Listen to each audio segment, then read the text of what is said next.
High বন্ধুরা, welcome to my channel Samudragarh blog. আজকে তোমাদের সামনে এক স্পেশাল ভিডিও নিয়ে চলে এসেছি।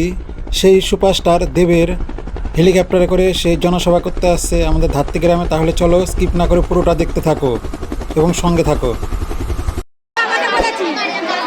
এই নির্বাচনটা জেতার পর আমিও ঘাটাল দিকে দাঁড়িয়েছি এবং শর্মিলা এদিকে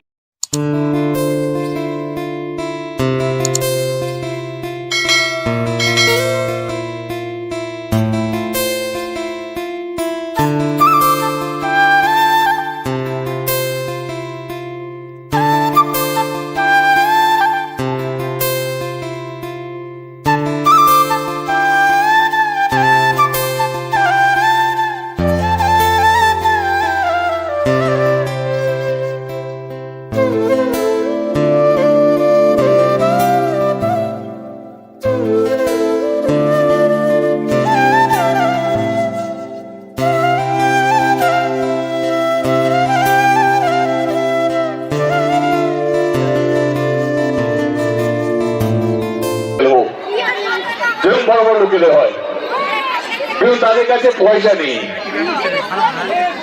তাদের পাশে আমাদের সরকার, আমাদের নেত্রী আছে। স্বাস্থ্য সাথীর কার্ডের মাধ্যমে প্রত্যেকটা গরিব মানুষ তাদের অধিকার আছে। তারা যে কোনো সরকারি নয়, প্রাইভেট হসপিটালে গিয়ে ভালো চিকিৎসা পেতে পারে যদি তাদের ইচ্ছে করে।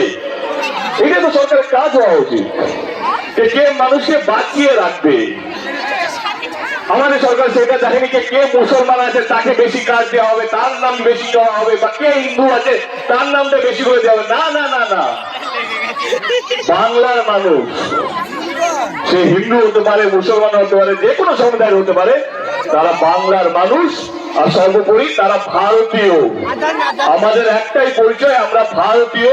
তারপরে আমি হিন্দু না, আমি মুসলিম না, আমি কি। এবং চলে আসি শিক্ষা নিয়ে যদি বলি, অনেকগুলো স্কুল করা হয়েছে, অনেকগুলো কলেজও করা হয়েছে, girls hostel, boys hostel, ITI college, polytechnic, অনেক কিছু করা হয়েছে। এবং আপনারা সবাই জানেন, আমার মনে হয় এই খবরগুলো আমরা সবাই জানি, কিন্তু আমরা ভুলে যাই।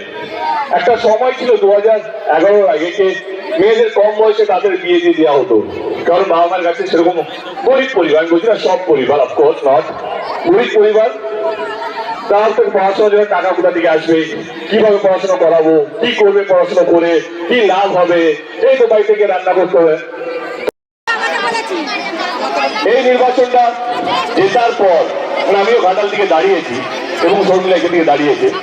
এই নির্বাচনটা সেই নির্বাচন নয় জেতার পর কে কতগুলো মন্দির করবে, কে কতগুলো মসজিদ করবে। না না না না না না, এই নির্বাচনটা সেই নির্বাচন একদমই নয়।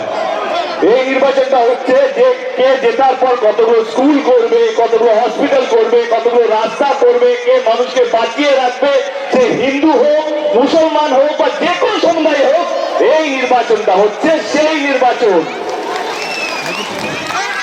এই নির্বাচনটা এটার জন্য নয় কে রাম মন্দির বানাচ্ছে, কে জগন্নাথ ঠাকুরের মন্দির বানাচ্ছে। না না না না না, এই নির্বাচনটা সত্যি সেই নির্বাচন নয়। সেই নির্বাচনটা কে মানুষকে শিক্ষিত করবে। শিক্ষিত হলে মানুষ প্রশ্ন করতে শিখবে, সেই ভুলটা, সেই ভয়টা আছে তাদের। শিক্ষা বাদ দিয়ে সমস্ত কিছু নিয়ে আলোচনা হবে আমাদের দেশে। ভালো থাকবেন। বৃষ্টির মধ্যে অনেকে বৃষ্টি হলো, তার জন্য দুঃখিত। দেখা হবে খুব শীঘ্রই। জয় হিন্দ, বন্দে মাতরম। ভালো থাকবেন, দেখা হবে।